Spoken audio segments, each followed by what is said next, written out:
just being supporting of the community is a big deal. That's what it's all about. It's all Yeah. about giving back at the end of the day.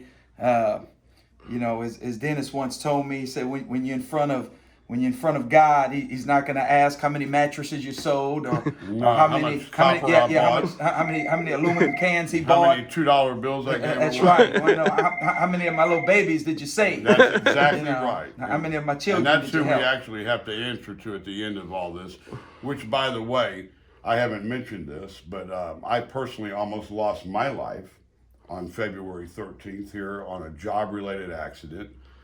I was in the back of my facility doing what I do every day, filming, little spots for our LinkedIn and our fan page on Facebook.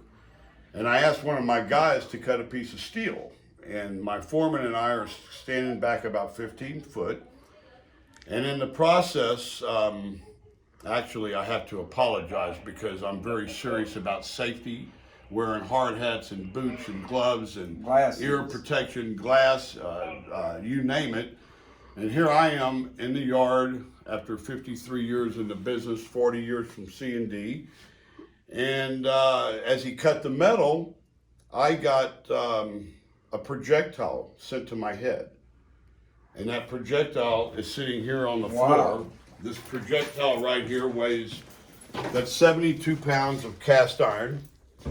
This hit me in my head and knocked me out. I ended up with a slight concussion. I fractured my skull. I fractured my ribs. I have had staples in my head. I was taken to Memorial Hospital on Ella. They transported me to the trauma center and a med center.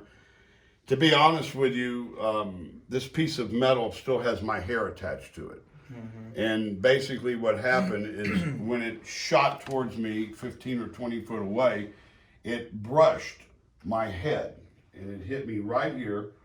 The sharp piece went in and put a hole in my head. And the fact that I'm even living to discuss this is an absolute miracle. It wasn't your time, man. It wasn't your time to go. And if you know Dennis like I know him, it hit him in the right spot. It hit him in the head. Right. Yeah. Right in the right spot. And I'm here to talk about That's it. right. That's right. And you know what? Can you pick that piece up? Shoot, let me see. Oh! No. Oh! Nope. Yeah, nope, well, that's can't not pick a it up. joke. It's 72 pounds of cast iron. Not really. I will tell you this. I try to be somewhat religious and I try to bring humor that I did meet Jesus Christ that day and I shook his hand because I did get knocked out for almost 2 minutes. It scared the living hell out of my employees. They did not see me getting up. They didn't see me breathing. They didn't see me doing anything. Mm-hmm. And I was out of work for 2 weeks and I got back about a week and a half ago. And I hadn't talked about that story, Hilton. Right. But Makes you think about life, though, doesn't it? yeah, I lost. I could have been dead. No. Yeah. I have a